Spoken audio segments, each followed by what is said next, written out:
Wakil Menteri Kebudayaan Republik Indonesia, Giring Ganesha, menilai rekomendasi Benteng Fort Rotterdam menjadi momentum penting dalam memperkuat citra cagar budaya nasional, khususnya di Sulawesi Selatan, Sulsel.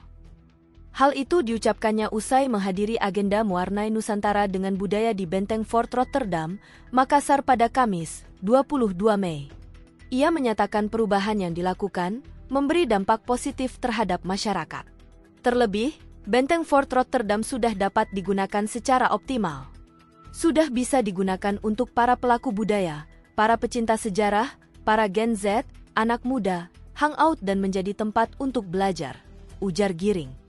Ia menegaskan, ke depannya, pihak Kementerian Kebudayaan akan bersinergi dengan pemerintah provinsi, Pemprov, Sulsel dan pemerintah kota, Pemkot, Makassar untuk memaksimalkan potensi budaya yang dimiliki.